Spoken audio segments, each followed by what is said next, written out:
akora ndavuga nti reka mbe ndiga umwuga ninaronka ibindi nzobikora muga ndabona ko nshobora kuronka hari avantage nyene nini chamitamo kubigumamo mbega kumangora abavyeyi ndabasaba utuntu nyene tumwe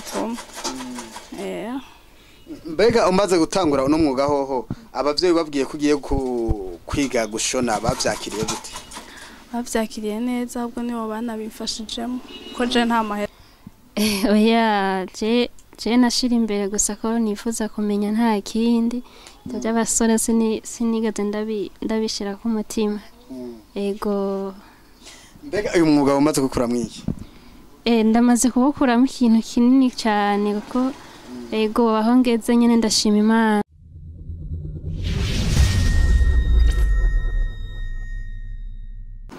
bakunze yakini TV reka nongenda baramutse ndabahe mwiriwe na bwake bitewe namureye kuri microphone muri kumwe na yakini kuri kamera muri kumwe na pasi nkuko twamerereye ko tuzoka batugendera abanyenga bari batandukanye uno musi twagiye mu Kibenga aho tubona ahantu handitse atelier de couture hakaba ari aha mu ikorosiyene mu Kibenga rero tukaba tugiye kuraba ugwaruka rusanzwe ruhakorera kugira ngo tugire utubazo tubibariza dukeya nkuko twamerereye ko tuzoka batugendera abantu batandukanye reka noneho dushike indani tugira ico tubibariza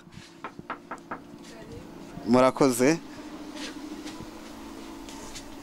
turabahaye mwaramutse akazina kanyu igira neza Estella Estella musanzwe mukorera ngaho nyene ibintu vya kutire yego mbega uyu mwuga wo gushona watanguye ryari fa 2019 mwari mweje amashuri mu camita bakuza gushona yego ndabona muri kubona umugenzi wanyu reka nawe tumusabe abidondore no musabe mukorana amahoro mademoiselle amahoro cyane reka tusabe idondora abayikora dukurikirana ego nitwa Ndwimana Oreya ego namwe musabe mukora umwuga wo gushona ego reka tugaruke ngaha mu kubafu kwacu aho turi kumwe na manager w'iyi entreprise akaba mwamumvise akaba yitwa Estella Estella rero akaba ari umwigeme yitahuye aho yaje amashure aravuga ngo ntashaka kwicara reka ndondere ivyo no bandakora vyo wanje aho tumusanze ngaha mu Kibenga aho asanzwe ari karakora akazi ko kwiyungunganya nako akaba arakazi ko gushona wimvuriye gute ukora uno mwuga mu gihe no umwuga ukone gukorwa n'abantu b'abagabo niyumviye ko nabonye atakindi no bandakora ndavuga nti reka mbe ndiga umwuga ninaronka ibindi nzobikora muga ndabona ko nshobora kuronka hari avantage nyene nini chamitamo kubigumamo mbega Estella nta complexe byagutera mu gihe warugiye gukora umwuga w'ubushonyi hariho abawukengera hariho abawufata ukundi kuntu wewe wiyakiriye gute kugira wimvira ibintu nk'ibi yego misi ya mbere nkiwinjiramo nyene narumva complexe n'imetero natinya no kuyambara ngo sohoke hanze mugabo natevye nditahura nyene ndabigumamo nyene ndavyiga ndabimenya ko sinenzi ko nzonabimenya mbere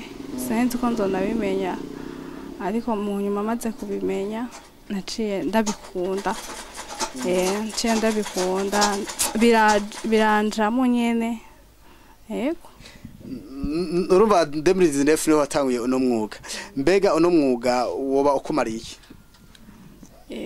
mariye ikintu kinini nyene ndaronka nyene amahera yo kwifashisha ku buryo ntaguma ngora abavyeyi ndabasaba utuntu nyene tumwe mbega umaze gutangura uno mwuga hoho abavyeyi babwiye kugiye kwiga gushona bavyakiriye gute bavyakiriye neza ahubwo nibo bana bimfashijemo ko je nta mahera nari kuronka yo gusobora kwiga nibo babinyigishijemo wavyize ikiringo kingana gute navyize umwaka urenga uzi gushona ubwoko bw'impuzu bungana gute ni bwisi nyene burarenga nka 15 urenga bakunze yakini TV reka ndabutse mukore subscribe mukore like na share na comment tukaba turi kumwe n'aba abakobwa bitahuye aho babonye yuko kwicara muhira ataco bimaze bahitamo gukereya ivyo gukora bahitamo kwiga umwuga wo gushona. Reka tugende kuri mugenzi wanyu nawe tugire utubazo twimwibariza duto cyane. Mademoiselle, mbega kugira wimvire uno mwuga we vyakujemo gute? Ego murakoze cyane kumba desho kibazo kugira niyumvire go kwiga uyu mwuga bo narabona abantu bawumenye nkabona na nyene ukabisa barifashe neza amafaranga barayaronka nanje ndavuga ati reka nanje niga umwuga kugira nze ndonke ico nizo ndifashisha. Ego mbega uyu mwuga wize ryari? Nawize kuva muri 2020. Ego byarakoroheye kubimenya? Ntivyoroshe kubimenya ariko Imana yaranshoboje ubu narabimenya. Mbega imbere yo kutangura uno mwuga uri kuri wiyumvire ko ndumva yuko abona abandi bifashe neza ntagiye wumva complex ukavuga ati none nk'ubuje abasore nibambona ndiko ndakora ibi bintu byo gushona bazovyakira gute?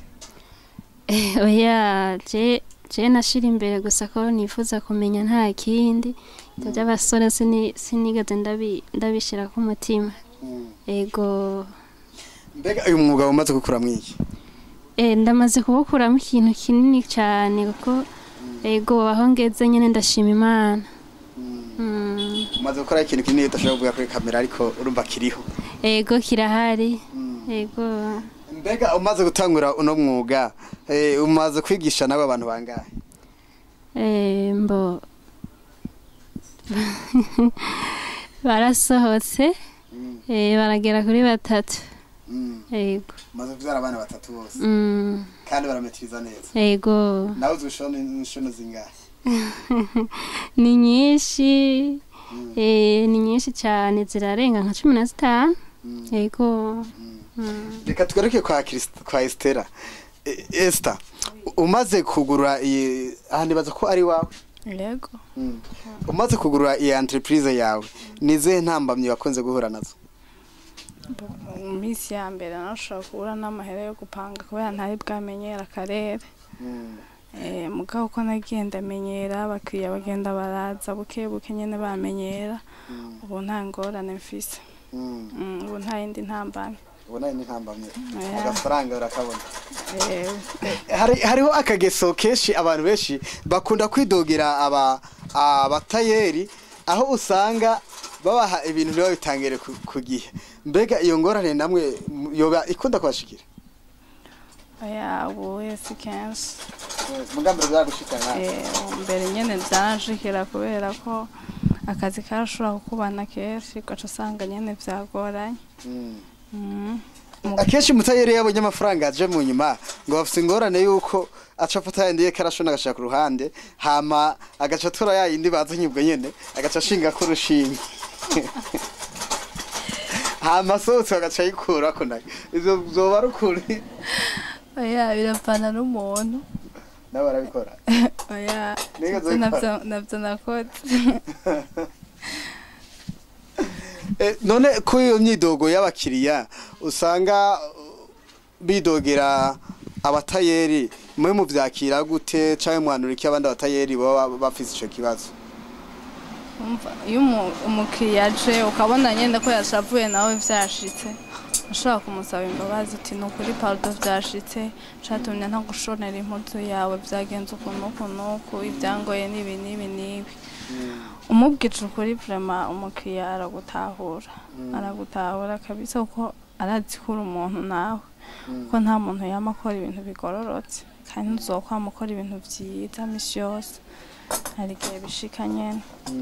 Ni ikihe kintu wohanura ugwaruka gurirwa ku marigara aho abakobwa benshi bakunda hari ahantu hajya kuri bata kuri kioske umuntu umwe twari dutiramenya cyangwa turona abakobwa bose bari ngaha hagiye wabaza harimo abafise amahera mu shakoshi n'abandi batayafise tibazindura bicaranye nyene atanake kibazanye naya bisargiye bayasaba ubwo gwaruka borohanura iki nago gurirwa ku marigara siritu abigeme cyane ubwo bahanura iki?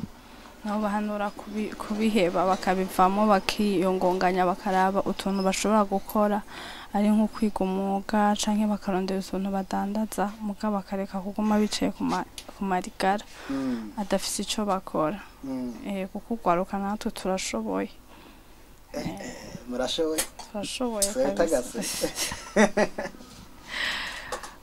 turashoboye kabisa nico gituma twogerageza gukoresha ingufu zacu kugira ngo dushobore kwiteza imbere.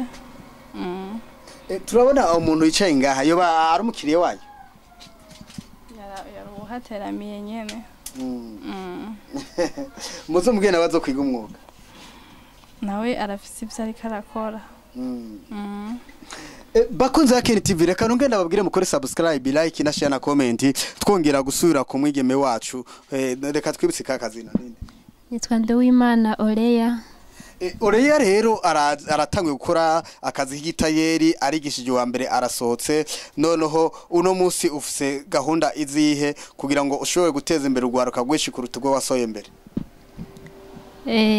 Gahunda afise nuko nohimiriza n'abandi n'urundi gwaruka usanga bama bicaye ku marigara ntibaba badashaka gukora nuko nabo borondera ivyo bakora kugira biteze imbere ego kuko kuba ku marigara nta nyungu irimwo ego katugushimire ego Estella urumva uramaze nawe kugura entreprise turabona hari ama machine agera kuri 3 ariko dusanze imashini zine ariko dusanze muri abantu babiri mbega z'ya mashini zo mu musaba abakozi bane mukoresha izijya tufise abanyeshuri twigisha no munsi ntibatonze urumva uvuga ati ingabire Imana yaguhaye nawe ubanje ego wahanura iki abakobwa benshi biteze yuko bazojya y'abagabo nibamara kurongorwa ntibakura amako mu mpuzu bakamagusaba bisiga rabero badashobora gukora bakamara gusabiriza aho baciye abakobwa mu bahanura iki twobahanura ko gukora kuko hari gihe bisika yego ashobora kuronka umugabo afite amafaranga muga amahera arahera birashika nyine amahera ugasanga araheze ugaca usanga nyine ni ngorane nawe ataco uri kurakora uri umugore mu rugo dusanga ibintu nyine bipararanganye ivyo vyiza yuko naho wowe ufise umugabo afite amahera nawe ukaba ufise utuntu uri kurakora basi mukuzuzanya mukuzuzanya nyene mugakora mwese umwe akarondera wundi akarondera mugahuriza hamwe yego. Estella turumva yuko ufise imigambi myiza mbega nkuno munsi umuntu ariko aradukurikirana yoba yifuza kugufasha turazi yuko nta numwami yaratira ushinge nta muntu yishoboza byose mwifuze ko bafasha igiki musaba iki leta yo bafasha iki mwebwe abanyamwuga musaba iki n'abandi ariko aradukurikirana afise umutima wo gufasha saba urabona nk'ubu we dufise imashini zisanzwe gusa nta mashini ya sifirage dufise ari nk'ibintu canke ijya ikora cordonnerie nayo nyene nayo dufise urumva iyo uri kurakora nk'ibaze hari ibintu bisaba ko duca tujana gukoresha ahandi tugatanga yandi mahera urumva rero tuyifitiye tugaca tubikorera ngaha nyene muri atelier bica vyoroha cyo nabasaba nuko botorosa mashine zibiri mashine ya sifirage ni mashine ikora bijya vya cordonnerie yego. Mbega umukuru w'igihugu hakunda kuvuga gukorera amashira hamwe muba mwimvira kuzogira ishira hamwe kugira ngo mushe kwigisha ugwaruka gwishi cyane gose kubwishi na leta kugira ngo ishe kubafasha kome nk'ishira hamwe yego bikunze nyene twogira agashira hamwe ndo turosa abantu bavyumva dushobora gukorera hamwe nta kibazo. Okay reka tubashimire rero ku kanya keza mwafashe ko kuba mwoganira ni TV ya Kandi TV reka ndagusabe mwakano kanya urangize utanga adresse yana musanzwe mukorera kugira ngo n'umuntu wese yifuza gushonesha canke abakeneye amenya aho basanga. Twe dushonera kuri mu Kibenga kuri Mardi urabona uvuye ku ipave ari kandi kabarabara kivu ucukata mu bubafu ushobona akateliye kahari kari impande y'akabotike canke umanukanye kuri fangasi ni juste mu gakorosi impande y'ahantu badandeza amabuye n'amatafari. Reka tubashimire, reka nawe tugusabe usezera bariko baradukurikirana. Ego murakoze cyane kandi natwe turabashimiye mwe mwatugendeye. Ego Imana ibahezagire. Sawa murakoze. Bakunzi wa Yakini TV reka nongere ndabashimire kanya keza mwafase ko kudukirikirana tubabwira ko tubakunda cyane gose tunabatumirira muri beshi abanyengabire batandukanye nuko mufatana mu nda mukaja hamwe mugakora ibikorwa mukiteza imbere nkuko umukuru w'igihugu yama yabisavye ugwaruka turashoboye. Estella yabivuze ugwaruka turashoboye iyo dukuye amako mu mpuzu. Nagira nkubwire ntushaka kugira iterambere rirama udakuye amako mu mpuzu kuko uzogufasha kujya ntagufashe kurondera naco azoba kumariye. Inshuti nziza uyibonera mu magogo. Reka rero tuwashimire cyane nawe wese wifuza ko na ikiganiro na Yakini TV ni wewe udukeneye nomero ziri ngaha munsi yene mu producer arazishirako muraza kuzibona nawe yene mwarahezagiwe tuzoba dusubira. Ciao ciao.